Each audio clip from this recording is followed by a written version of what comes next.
Bonjour Greg. Merci d'avoir répondu à mon invitation. Vincent.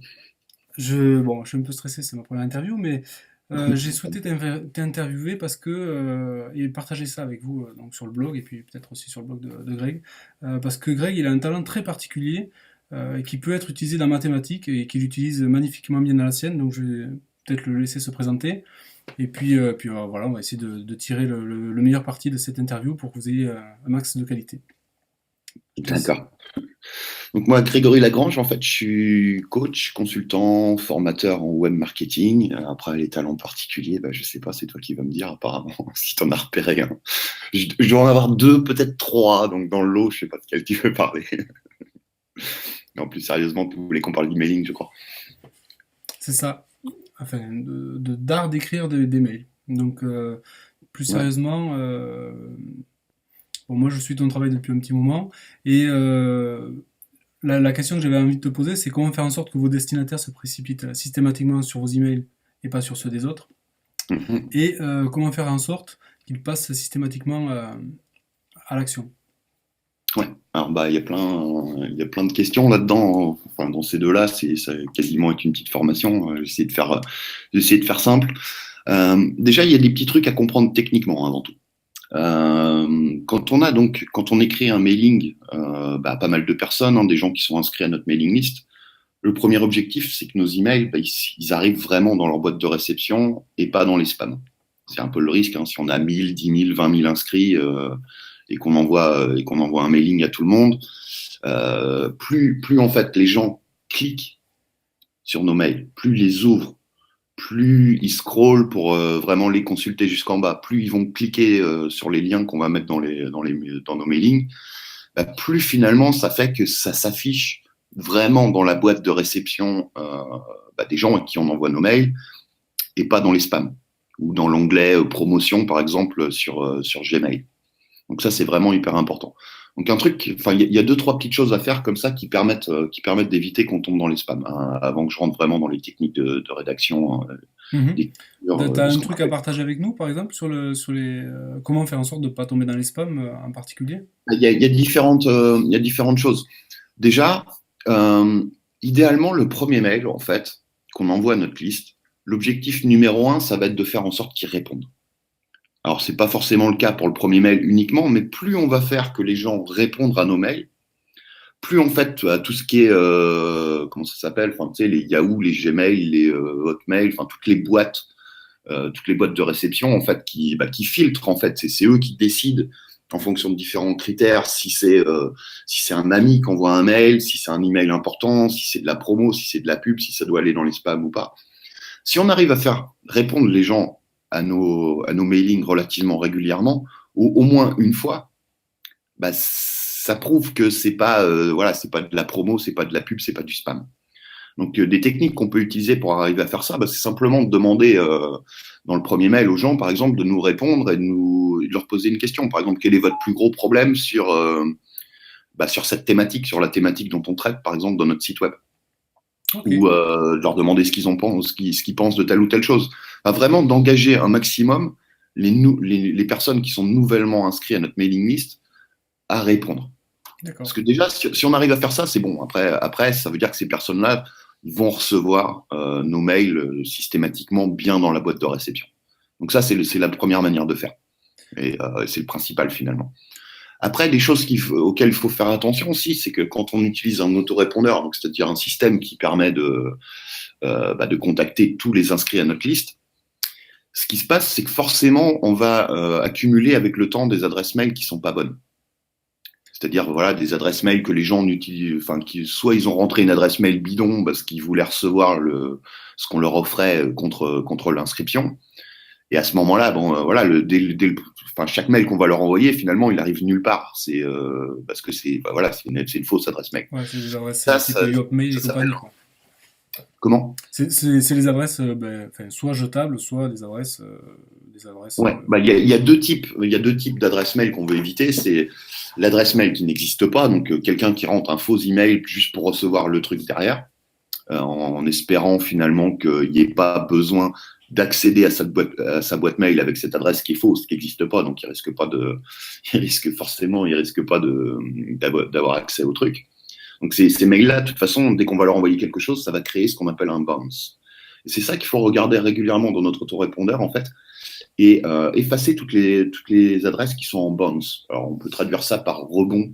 C'est le taux de rebond, en fait. Alors, pas comme sur un site web, les gens qui restent qui se barrent au bout de 10 secondes quand on regarde Google Analytics, par exemple, pour voir ce que font nos visiteurs sur notre site.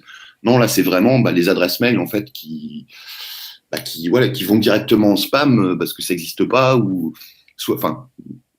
toutes celles qui n'existent pas, il faut les effacer parce qu'elles vont se mettre automatiquement dans la section bounce de notre autorépondeur. Et même chose, en fait, pour les adresses mail un peu poubelles que des gens créent. On a tous des adresses mail comme ça qu'on utilise quand on ne connaît pas vraiment la personne ou la marque chez qui on va laisser notre adresse pour s'inscrire à une mailing list, à une newsletter en échange de quelque chose. Tant qu'on n'est pas convaincu, on va utiliser une adresse mail bidon.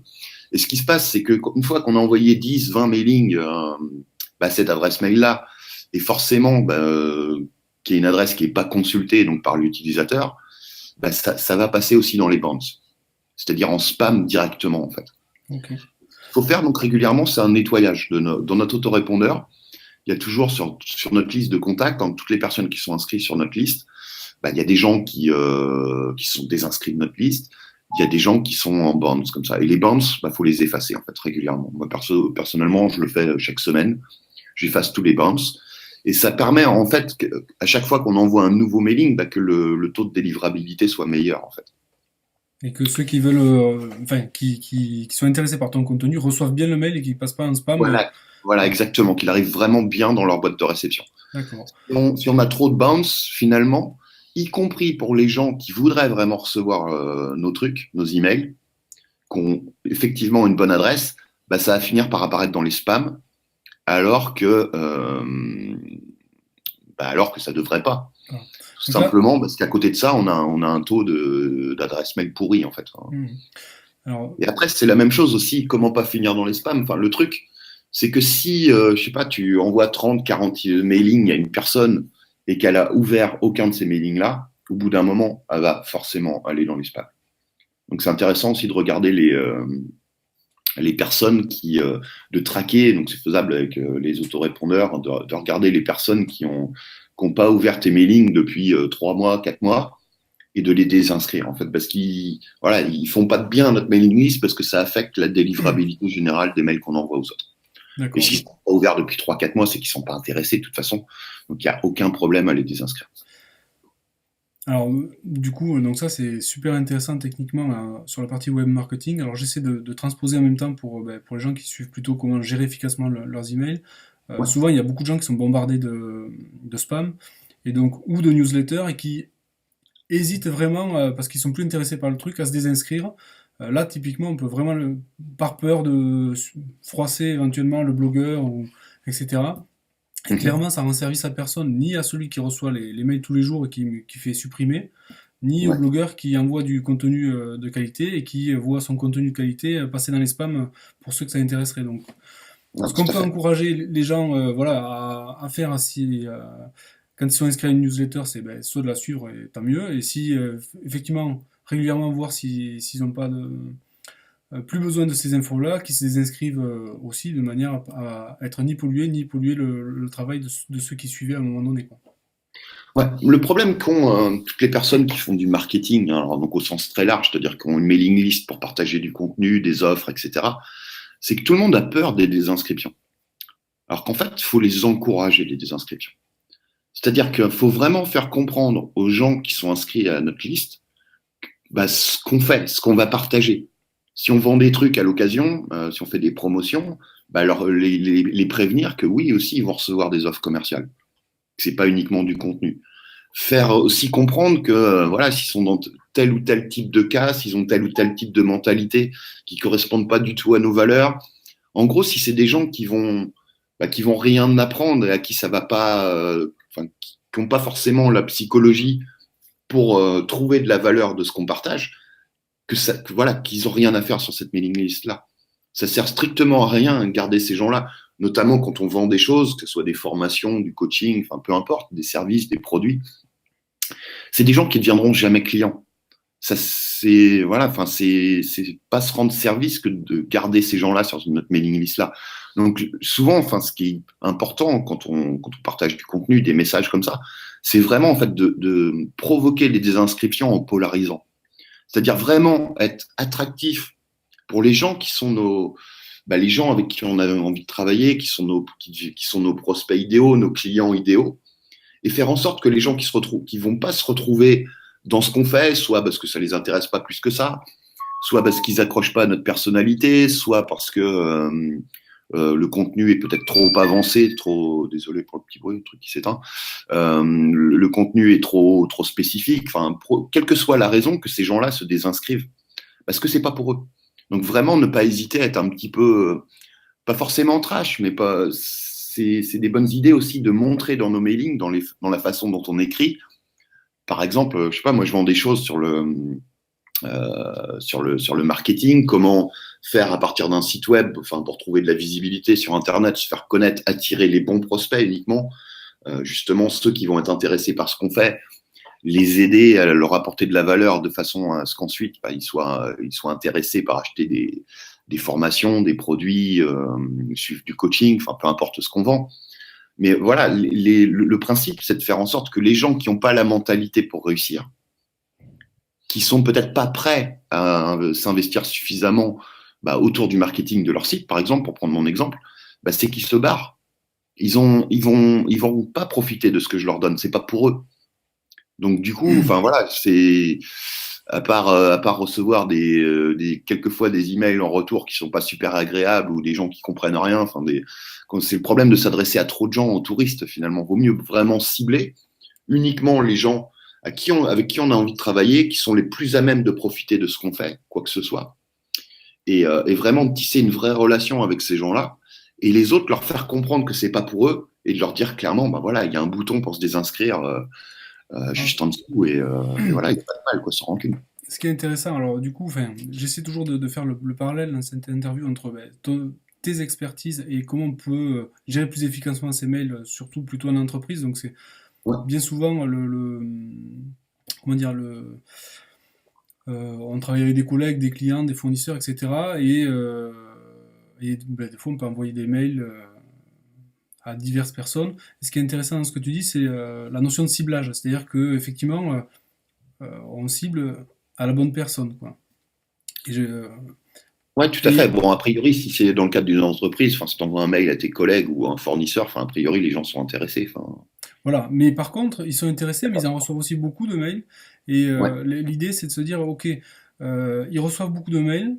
La plupart du temps, les mails, c'est, enfin, bon, dans ton cas, c'est, par exemple, pour moi, c'est vachement intéressant, donc je vais cliquer parce que je vais apprendre plein de choses. Mais bon, bien souvent, les mails qu'on reçoit, c'est plutôt pour nous demander du boulot, et donc du coup, quand il y en a 100, à un moment donné, il faut bien en choisir un en premier, ouais, et il y ouais. a des règles de priorisation, et du coup, les gens, ils priorisent suivant plusieurs critères, souvent parce que, par exemple, ça peut être au chef ou autre chose, mais euh, Finalement, dans une boîte, c'est un petit peu comme les gens qu'on va suivre sur Internet. Qu'est-ce qui va nous faire cliquer en premier? Il y a deux choses en règle générale. Il y a la personnalité. On va forcément cliquer en premier. Bon, ça fait un bail que j'ai pas été salarié, hein, mais bon, je sais comment ça se passe à peu près. J'ai des vagues souvenirs. Mais on va cliquer si on a un collègue sympa qu'on apprécie, qui nous envoie un mail un peu perso, il y a de grandes chances qu'on ouvre ça en premier avant le mail du manager qu'on déteste, qui va nous convier à telle ou telle réunion, enfin, ou nous donner telle ou telle tâche. Donc, il y a une question de personnalité. C'est-à-dire, enfin, quelle est la personne qui nous envoie le mail? personnalité et affinité. Donc ça, c'est vraiment... Voilà, ouais. Affinité, personnalité. Alors, pour l'exemple du web, de ce que je fais moi et de ce que font beaucoup de gens qui ont une activité sur Internet, le truc, ça va être justement de lier une relation avec notre audience qui est telle et d'apporter tellement de valeur dans nos contenus, de faire en sorte qu'ils passent vraiment un moment agréable à chaque fois qu'on les contacte, pour qu'ils aillent lire un article, pour qu'ils regardent une vidéo avec nous, on leur apprend des choses, on leur montre des choses, qui va faire que c'est notre mail, notre contenu qu'ils attendent plus que les autres. Et dans une entreprise, c'est un petit peu la même chose, c'est de faire en sorte que le mail de telle ou telle personne soit plus intéressant finalement. Exactement. À la fois leur apporte plus de valeur, mais aussi que ça soit un mail qui leur fasse passer un bon moment. Et c'est là que c'est intéressant comment utiliser les stratégies alors de ce que moi j'appelle de l'infotainment, c'est-à-dire un mélange entre de l'information et du divertissement. Et j'avais vu que tu m'avais envoyé des mails de temps en temps en utilisant mes techniques qui sont mais adaptées à ton cas à toi en entreprise et qui étaient vraiment bien. Enfin, le truc, c'est voilà, comment rendre ça peut être comment rendre des communications professionnelles qui sont à la base très formelles, très carrées, enfin voilà, où il n'y a rien de spécial, en des choses plus agréables à lire et où on va passer un bon moment. Et du coup, ce qui nous permet de faire passer l'information de façon plus agréable et du coup que les choses soient faites plus vite derrière, qu'on ouvre plus vite le mail, enfin qu'on ait envie de répondre, qu'on ait envie de faire les choses. Ouais, là-dessus, c'est vrai que j'ai une petite anecdote et je te remercie infiniment pour, ben, voilà, pour ton contenu qui m'a beaucoup inspiré parce que ben, là, sur cet exemple-là que je t'avais envoyé, dans mon boulot, j'avais par exemple à demander à tout le service de faire en sorte de ranger les armoires, etc. Ouais. Et c'est quand même généralement bon, voilà, des demandes un peu rabat-joie. Et je sais que j'avais un copain, enfin, Il y a plus sexy, ouais, comme truc, ouais. ouais, il est plus sexy. Bon, et j'ai même, enfin, j'ai des collègues avec qui je m'entends bien, euh, qui sur ce genre de demande et même sur pas mal de mails que j'avais envoyés par rapport à ma fonction comme ça, qui me disaient, ben, moi j'ai créé un dossier Vincent, enfin Vincent, il m'a pas dit poubelle, mais et en gros, je les lis pas tes mails, je les fais glisser dans le dossier, et puis voilà quoi. Et alors là, avec tes techniques, c'est l'excès inverse quoi. C'est-à-dire que par exemple, j'avais créé un concours de celui qui trouvait le calendrier le plus vieux dans son bureau. Et j'ai dit, qui gagne le concours, ben, il a droit à un loukoum, parce que sur la table d'à côté, il y avait un collègue qui avait ramené des gourmandises de Turquie. Et les Ouais. gens ont joué le jeu, j'étais vraiment surpris. Et même, donc ça, j'ai fait ça je crois que c'était mi-décembre. Et j'ai encore hier, j'ai quelqu'un qui m'a ramené encore un calendrier. Euh, donc on est une cinquantaine, je sais pas, j'avais dû récolter en 3 jours 25 calendriers, dont certains de 2004, donc autant te dire que ça faisait déjà plus de 10 ans que le gars il stockait Ouais, précieusement son calendrier, avec la carte des vins derrière, et le même collègue là qui était très sceptique, il m'a même ramené un agenda qu'il avait jamais utilisé de 1997 quoi. ouais, ouais. Et donc, le fait de le tourner à la dérision, effectivement, ça m'a permis déjà, un, de ne pas passer pour un rabat-joie, deux, que mes mails soient lus. Et maintenant, les gens ont tendance à se précipiter sur les mails que j'envoie quand je parle de cette thématique-là. Et en plus, j'aurais pu y mettre une énergie folle pour avoir un résultat bien, bien, bien moindre qu'en utilisant tes techniques. C'est pour ça que, ben, par exemple, Le truc, en fait, c'est que tu as réussi à transformer quelque chose de formel, voire de chiant, c'est ça. en quelque chose de fun. Voilà, enfin, c'est pas forcément l'éclate, tout le monde saute partout, youpla boum, quoi, mais le truc, c'est que voilà, ça t'a donné un petit côté divertissant au truc, qui à la fois donne envie aux gens de faire les choses, et en même temps, ils ont pris plaisir à lire ce mail-là. C'est exactement Et c'est ça. comme ça que en fait, tu as réussi à travailler sur le côté personnalité dont je parlais, qui est un des deux éléments, faut que je parle du deuxième avant que j'oublie d'ailleurs. Ce qui fait que maintenant, quand toi, tu envoies des mails, ils vont probablement, tous tes collègues, tous les gens dans ton bureau, exactement comme tous les gens sur une mailing list pour un marketeur qui arrive à faire ça, ben, ils vont ouvrir ton mail en premier et pas celui des autres. C'est ça. Tu as répondu à la première question. Voilà. La deuxième manière de faire ça, c'est le titre de l'email. Ça, c'est hyper important. Quand on arrive à trouver des titres, souvent, voilà, c'est un petit peu de créativité, un petit peu de réflexion, quelque chose qui suscite la curiosité, quelque chose qui nous fasse dire, ok, ce truc-là, c'est pour nous. Il y a un élément dans le titre qui montre que c'est pour nous, que ça nous intéresse, mais en même temps, il y a un côté, si on clique pas, on sait pas ce qu'il y a dedans. Et ça, c'est le Graal en marketing, en copywriting. Donc, le fait d'écrire des choses qui font faire aux gens ce qu'on a envie qu'ils fassent. Donc là, en l'occurrence, de cliquer. Si tu reçois un mail avec un titre qui te fait dire, mais attends, qu'est-ce qu'il a voulu dire? Qu'est-ce qu'il y a là-dedans? Bah, tu cliques tout de suite. Et c'est une énorme différence aussi pour que les gens ouvrent nos mails et pas ceux des autres. Et qu'ils les ouvrent en priorité. Au lieu d'avoir un truc hyper formel ou hyper descriptif, c'est de transformer finalement le sujet en quelque chose qui donne envie tout de suite de savoir ce qu'il y a parce qu'il y a un truc qui accroche l'attention. Et on se dit, ouais, c'est pas possible, enfin, de quoi il parle, quoi. Enfin voilà. Ouais. Et c'est vrai que ben, typiquement, ce truc-là, je l'ai utilisé aussi il y a pas longtemps. Alors, du coup, dans mon boulot, je voulais partager avec mes collègues un outil que j'utilise régulièrement depuis plusieurs années et puis ben, leur proposer une petite formation rapide, une initiation. Et c'était un outil sur les mind maps en fait. Donc c'est le mind mapping, D'accord. ça Ouais. permet voilà, d'organiser des idées, de faire plein de choses, peu importe. Et du coup, l'objet du mail, j'avais pensé à toi et du coup j'avais essayé de changer un peu le titre. Donc j'avais dû mettre quelque chose. Tiens, ça fait longtemps que je n'avais pas dû vous en parler ou enfin, un truc que j'avais mis, je vous réserve une belle surprise, quoi. Et Ouais. donc, du coup, bah, tout le monde, enfin, j'ai eu beaucoup de gens qui ont voulu s'inscrire juste pour savoir ce que c'était, quoi. Ouais, ouais. Donc, ce qui fait, Bah, je sais pas, je vais te donner des exemples bidons parce que, enfin voilà, le monde de l'entreprise, je le Non, connais mais pas sur ta vraiment. thématique, c'est super intéressant parce que ça se transpose complètement, en fait. Mais t'envoies un mail à tes collègues ou à ton équipe ou je sais pas, enfin bref, tes collaborateurs, tes fournisseurs, entre un mail qui s'appelle commande numéro 2738B ou à propos de la réunion de jeudi prochain. Toi, si c'est intitulé comme ça, tu vas pas avoir les mêmes résultats que si tu envoies un mail du style vous avez vu ça? Point d'interrogation. Ou une petite surprise pour la réunion, ou des choses comme ça. Enfin, tout de suite, c'est un truc tout bête, une petite surprise pour la réunion, s'il y a une réunion d'entreprise, voilà, les gens veulent savoir ce qu'il y a. C'est tout con, mais ça permet de cliquer, enfin, ça fait cliquer tout de suite, quoi. C'est ça, c'est vrai que enfin, ça paraît tout con, mais après, c'est vrai que j'étais, entre guillemets, sceptique, mais quand je vois les résultats, la différence de résultats, j'avoue que Ah bah c'est ouais, c'est deux mondes différents quasiment. Bah, moi, j'en parle toujours quand j'aide mes clients ou quand je parle de choses sur mon site, mais le titre, la façon d'accrocher l'attention, c'est tout finalement, parce que c'est le premier maillon de la chaîne. Quand on veut que les gens fassent quelque chose, par exemple acheter un produit, bah, s'ils commencent par pas ouvrir le mailing, ils vont jamais voir le contenu. Le contenu, il a beau être génial, il a beau être super intéressant. Si si le mail il est pas ouvert ou si quand on partage ça, par exemple sur Facebook ou ailleurs, les gens cliquent pas sur le titre, bah, ils verront pas que c'est le meilleur contenu du monde. Ils verront pas que le truc il est pour eux, que ça va vraiment les aider, que ça va les passionner.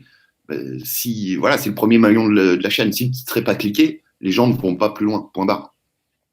Après, bah, y a différents maillons comme ça. Le premier objectif, c'est de les faire cliquer sur le mail. Après, c'est de capter leur attention au début du mail. Alors on peut jouer avec le storytelling, le fait de raconter une histoire ou de voilà de créer la curiosité et de lancer une petite intrigue. Enfin, il y a différentes manières de faire ça. Il y en un a plein exemple d'ailleurs. de storytelling, par exemple, je sais pas si tu devais, tiens, si tu devais envoyer un mail à tes prospects pour dire, tiens, j'ai fait une interview, voilà, comment tu introduis ton mail? Parce que déjà, tu cibles, après tu as un objet de mail qui attire l'attention, et après tu démarres ton mail. Tu as une structure spéciale dans tes mails qui fait que les gens, obligatoirement, vont jusqu'à la fin de ton mail et en plus cliquent sur les liens qui sont des liens d'achat. Donc généralement, c'est quand même des liens d'achat ou des liens de contenu supplémentaire. Mais du Ouais. coup, enfin, quelqu'un qui arrive à faire systématiquement cliquer et agir les gens pour de la vente, je veux dire, après pour du travail, c'est du velours, quoi. Parce Ah que, oui, oui, bah, enfin c'est quand on arrive à faire aux gens les choses les plus difficiles ou les choses qu'ils veulent pas forcément faire à la base, c'est vrai qu'après quand on leur propose des choses, mais en même temps c'est le début de ma réponse, ça, tu vas voir, d'accord. euh, des choses qui sont dans leur intérêt, qui sont pour eux, qu'ils aiment, bah c'est après tout devient facile.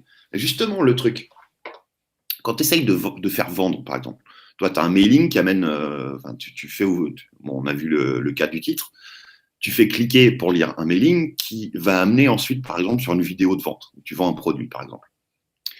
Bah, le truc, c'est de présenter la chose de façon, déjà, d'une part, à ce qu'il y a énormément de curiosité, pas uniquement au niveau du titre, mais aussi dans le mailing, qui cherche absolument à découvrir bah, ce qu'on va leur présenter dans la vidéo.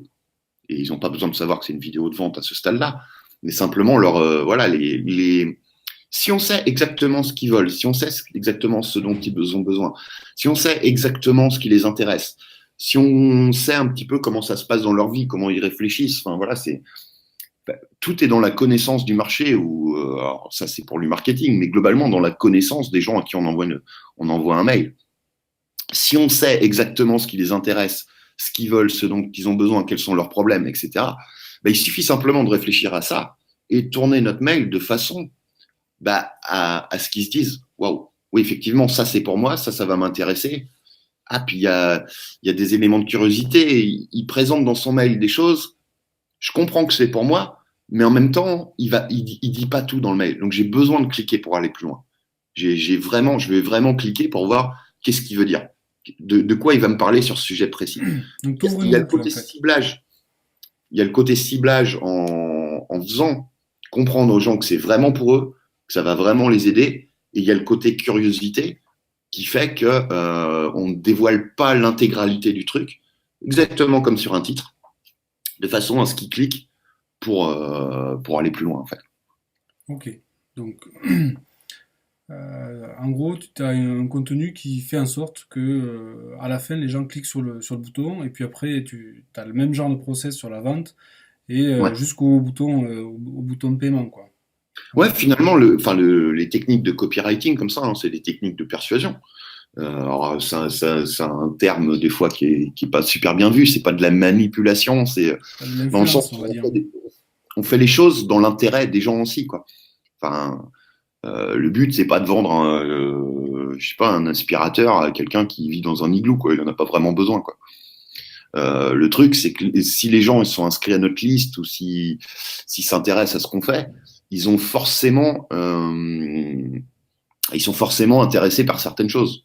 Et le truc, c'est de trouver justement les choses qui leur posent le plus problème, de façon à créer des contenus autour de ça et à leur proposer des produits autour de ça. Souvent, les gens ont peur de vendre d'ailleurs, parce que voilà, c'est pas naturel. Enfin, moi, je suis pas commercial pour un rond. D'ailleurs, je crois qu'il n'y a pas grand chose qui me fasse plus gerber qu'un commercial, hormis peut-être un politique.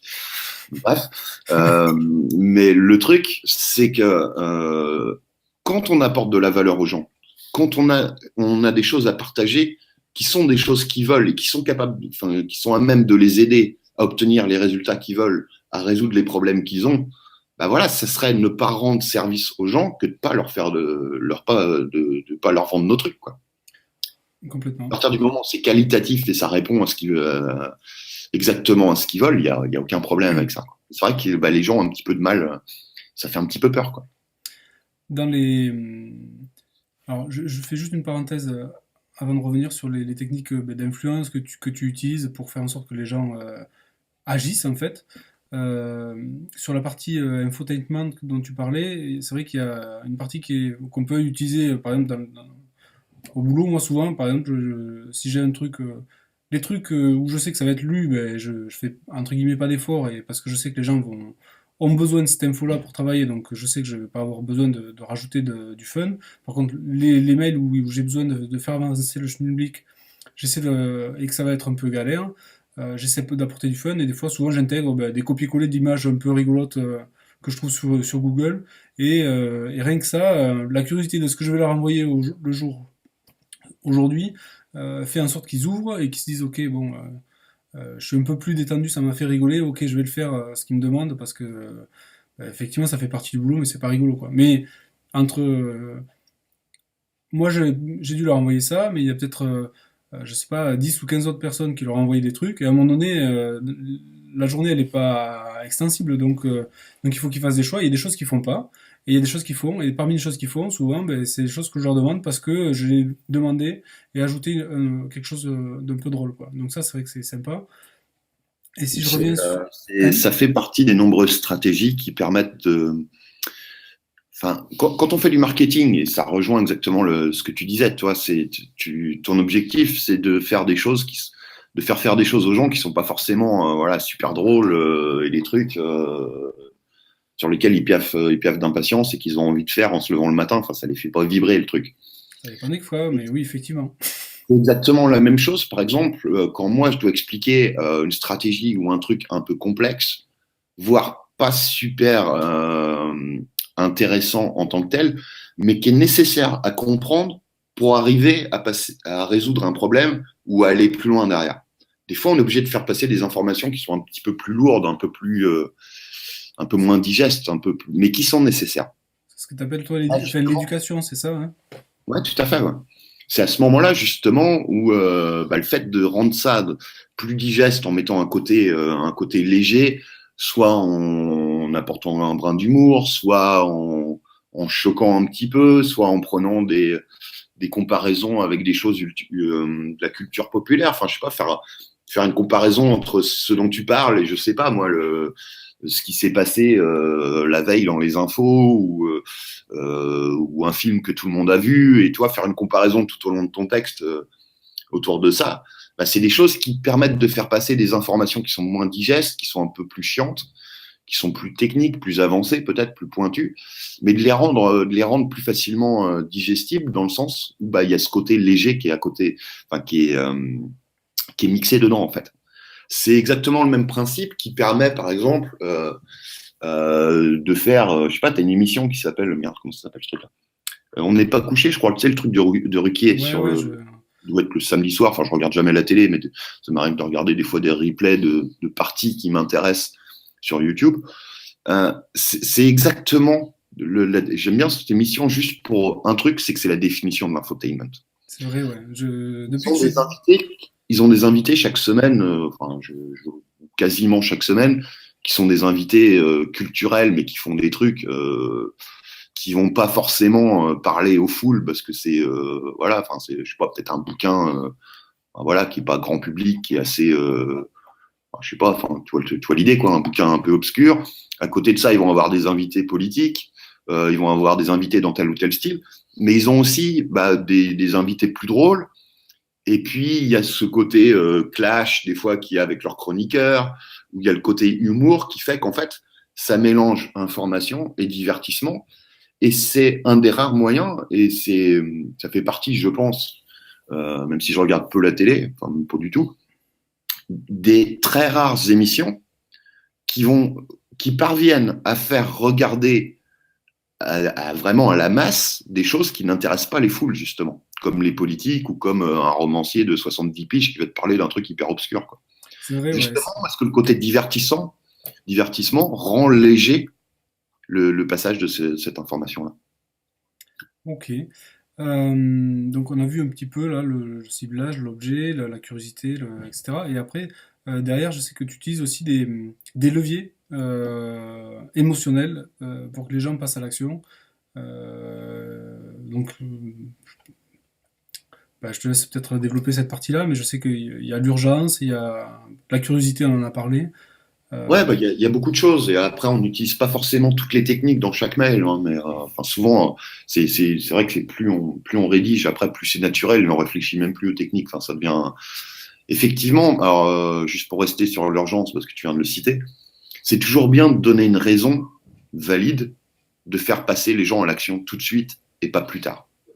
Parce que même si on parle de sujets qui intéressent les gens, enfin, qui les intéressent, tous les êtres humains sont pareils, on est tous des procrastinateurs de nature. Donc l'idée, c'est de trouver le moyen de faire en sorte qu'ils cliquent tout de suite et pas plus tard. Alors ça peut être en mettant une deadline, cette vidéo-là, elle est accessible uniquement jusqu'à demain soir. C'est tel tarif uniquement jusqu'à demain, après ça sera trop tard, ou si limité à tant de personnes. Enfin, voilà, il y a plein de façons de le faire, hein. Mais vraiment, jouer sur la rareté et l'urgence, ce qu'on appelle le scarcity en termes américains en marketing, mhm. qui permet de faire en sorte de faire passer les gens à l'action tout de suite et pas attendre plus tard, parce qu'on est tous pareils. On se dit oui, c'est intéressant, oui, je veux voir ça, je le mets dans un coin, puis finalement on passe à autre chose. Et on a tellement de distractions, on a tellement d'activités, on reçoit tellement d'autres mails que Mais, rapidement, la pile monte et ça se retrouve en dessous de la pile et puis on le voit plus, quoi. voilà, puis on zappe, et c'est normal. Enfin, Heureusement, donc ouais. il y a ce côté urgence qui est hyper important. La curiosité permet aussi, le curiosité plus urgence, enfin, c'est le mix idéal, parce que voilà, t'as le côté qui pousse à passer à l'action tout de suite, qui est un petit peu manufacturé, dans le sens où on injecte de l'urgence dans notre communication, Et puis, t'as le côté urgence qui est vraiment ressenti émotionnellement par la personne qui lit, parce qu'on a tellement titillé la curiosité qu'on va cliquer tout de suite pour voir ce qu'il y a derrière. Donc, quand on arrive à mélanger les deux, effectivement, c'est le top. Après, en termes d'émotion, c'est justement, c'est de comprendre à qui on s'adresse. Plus on sait à qui on s'adresse, que ça soit pour vendre sur Internet, que ça soit pour, je sais pas, pour séduire une nana, enfin, j'en sais rien, enfin, pour tout finalement, pour s'adresser à ses collègues comme tu fais. Plus on connaît la psychologie des gens, plus on sait, je reviens un petit peu à ce que je disais tout à l'heure, mais ce qui les intéresse, ce qu'ils veulent pas, ce qui les gonfle, ce qu'ils voient partout, ce qui justement ils voient pas assez. Enfin, plus on sait ce qui se passe dans leur tête, plus on maîtrise à la fois la connaissance de ces gens-là et la psychologie. Moi, je suis pas un psychologue pour un sou, mais voilà, t'as des choses qui sont naturelles et qu'on apprend au fur et à mesure de faire ça. Ben, on va trouver justement les angles ou la façon de présenter les choses qui fait que voilà, les gens vont lire le truc jusqu'au bout et vont passer à l'action. Effectivement, enfin, On va trouver les mots, excuse-moi, je vas-y, vas-y, termine. vas-y. On va trouver justement les mots qui sont les leviers émotionnels pour que les gens fassent les choses tout de suite et pas plus tard. Qui lisent nos mails en premier, qu'ils aillent cliquer sur nos trucs en premier. Dans ton cas, qu'ils aillent chercher leur calendrier ou nettoyer la Ouais, tasse. là, c'est un cas particulier, mais ça peut être de demander Ah, voilà, de toute un façon. gros travail, je sais pas, qui représente une demi-journée de boulot pour le lendemain, souvent. Donc ça peut être ce genre de choses-là. Ça peut être, Ouais, ça peut être demander un service à un ami. Enfin, ça marche pour tout, en fait. ça marche pour tout, effectivement. Après, j'ai pas oublié ce que je voulais dire. Euh, Après, c'est vrai que ben, du coup, dans ce que tu dis, on ne s'adresse pas du tout de la même manière à un collègue, entre guillemets, avec qui on s'entend bien, informel, avec juste une communication de un à un, même par mail, qu'une communication de un à plusieurs ou de un à un client ou à un fournisseur ça dépend des collègues, mais moi je sais par exemple que j'adapte la manière de laquelle je demande les choses en fonction des personnes parce que je les connais bien et que je sais que si je demande les choses d'une certaine manière, ça passera beaucoup mieux que si je les demande d'une autre et des fois c'est pas du tout la même manière entre une personne et une autre quoi. Bah, c'est la connaissance de son audience, quoi. Voilà, Alors, oui, c'est ça. Après, c'est vrai que mot audience a beaucoup de sens quand on parle de s'adresser à des milliers de personnes qui nous suivent sur un site web, mais c'est exactement la même chose en fonction de, comme tu dis, si on s'adresse à un ami, à un collègue, à sa belle-mère, à son patron. Enfin voilà, on va pas adapter le message de la même manière. Mais c'est exactement ça. c'est exactement ça. Euh, donc les leviers émotionnels, urgence, rareté, curiosité. Est-ce que tu en utilises d'autres? Ah bah, il y en a plein. Après, il y a le principe du storytelling, le fait de raconter une histoire, parce que D'accord. les gens adorent les histoires. Depuis la nuit des temps, enfin depuis que l'humanité existe, hein, c'est le moyen d'apprendre des choses aux gens et de faire en sorte qu'ils s'en rappellent. Enfin, c'est comme ça que le savoir a été transmis depuis des milliers d'années, quoi. Le fait de raconter une histoire, le cerveau humain a énormément de mal avec tout ce qui est pas fini, tout ce qui est pas achevé. On regarde un film, souvent on veut savoir la fin. On écoute une histoire, pareil, on veut savoir la fin. Donc c'est vrai raconter une histoire ou faire un parallèle, comme je disais tout à l'heure, entre quelque chose qu'on a à faire passer et une histoire, ça accroche l'attention et ça fait aller les gens jusqu'au bout du truc, jusqu'au bout du mail, jusqu'au bout du contenu. Ça, c'est des choses qui marchent très très bien, le storytelling.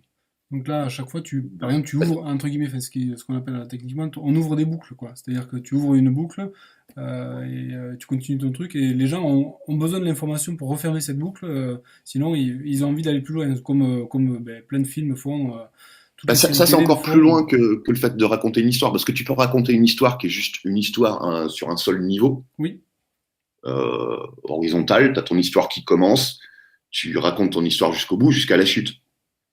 Mais le principe, tout ce qu'on dit, c'est tourne autour du fait d'accrocher l'attention des gens et de la garder. Si tu as plusieurs informations ou plusieurs choses à faire passer dans le même contenu, dans le même mail, tu vas effectivement pouvoir commencer ton truc et puis dire, mais juste avant de vous parler de ça, ou juste avant de finir, faut que je vous parle de ça. C'est-à-dire qu'en ok. fait, là, effectivement, tu ouvres une autre boucle, tu fais une autre promesse. Par exemple, tu vas dire, je sais pas, vous allez apprendre ceci. Tu commences à expliquer le contexte de façon à accrocher l'attention. Mais si tu dois aussi faire passer une autre info, bah, tu vas faire un truc juste avant, faut que vous lisiez absolument ça. Et là, tu vas faire passer, tu gardes ta première boucle ouverte, tu fais passer l'information que tu voulais faire passer. Mhm. Et une fois qu'elle est passée, tu reviens à ta première boucle, en fait. D'accord. Et tu peux faire ça autant de fois que tu veux. C'est le meilleur moyen de garder l'attention des gens sur des formats qui sont longs.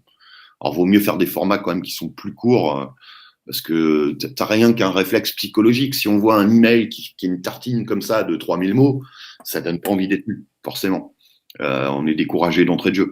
Mais sinon, ouais, le fait d'ouvrir des boucles, fermer des boucles, de toujours avoir une boucle ouverte avec une promesse, en fait. Une promesse ou quelque chose qui aguiche l'attention, dont on veut absolument connaître la fin, Mhm. ça permet de faire garder les gens vraiment longtemps. C'est le cas notamment, c'est des principes utilisés en cinéma ou dans des séries, par exemple. Tu regardes une série télé, enfin, toi, américaine, française, peu importe, quel que soit le style, tu as toujours plusieurs boucles ouvertes. En fait, tu as plusieurs intrigues.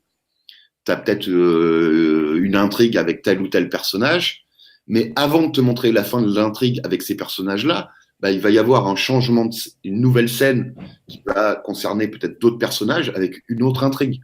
Et dès qu'une boucle se ferme, une boucle est ouverte. Et tu regarderas, tu peux, enfin voilà, pareil chez vous, tu peux regarder tous les épisodes dans une série comme ça, se terminent toujours de la même manière. Il y a une boucle qui se ferme, mais il y a toujours sur les dernières secondes ou la dernière minute de l'épisode, ce qu'on appelle un cliffhanger, en fait, c'est voilà une chute brutale qui ouvre une nouvelle boucle, en fait.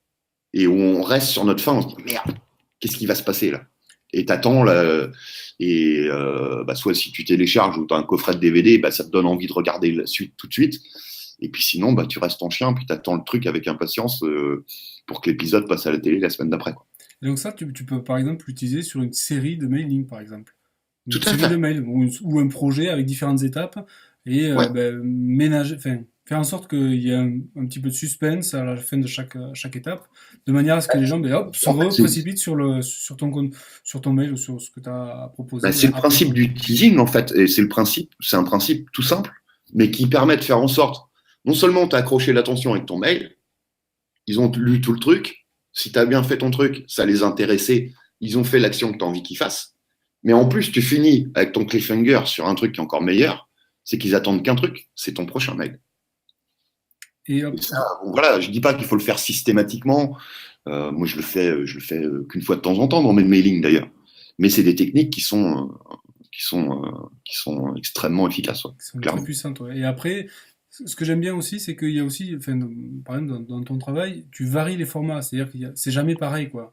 Parce qu'à bout d'un moment, après, on peut éventuellement se lasser de certains types d'infos, mais tu vas un coup faire un mail très court de 5 lignes. Je me souviens d'un mail où tu avais presque fait un mail mince, en langage texto qui était grandiose, je crois. Puis après, ça va être autre chose. Puis après, ça va effectivement, ça va être de la vidéo dans ton cas ou de l'audio, mais du coup, tu Bah, varies les angles c'est le d'approche, tu même varies les principe en fait. formats. Tout tourne autour des principes qu'on a détaillés jusque-là. Mais pour accrocher l'attention des gens et pour la garder, là, c'est comme tout. Enfin, je sais pas, c'est comme dans enfin, là, je suis parti pour plein de comparaisons à la con, mais qui sont pourtant justes. C'est comme dans un couple, quoi. Si tu fais toujours exactement la même chose à ta nana, au bout d'un moment, enfin, tu vois, elle va pas grimper au rideau de la même façon. Enfin, tu vois le truc.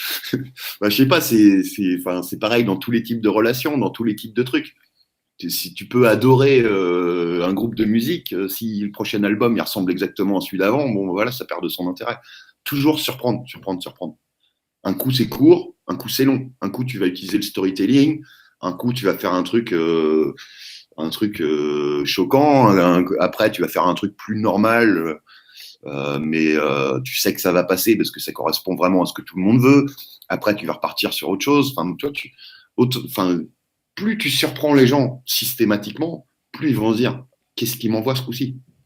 Et après, enfin, ce qui est aussi intéressant, c'est qu'au-delà ben, du résultat qui est vraiment bien plus important, c'est que ben, celui qui le rédige, il s'éclate aussi à le faire, quoi. Des fois, c'est un peu plus long, mais qu'il y a tellement d'impact plus plus important derrière et que effectivement tu vas y passer peut-être 2 fois plus de temps, mais tu auras 5 à 10 fois plus de résultats. Donc au final, tu seras triplement gagnant, quoi. Ah bah, je suis content que tu dises ça, pas pour juste pour valider les questions des résultats, parce que ça devient presque évident, je pense, si vous avez écouté jusque-là. Forcément, on obtient des meilleurs résultats quand on utilise toutes ces techniques-là. Mais le principal motivateur, et en plus, ce qui est génial, c'est que c'est contagieux, c'est que ça se voit, c'est le plaisir qu'on prend à le faire, l'enthousiasme.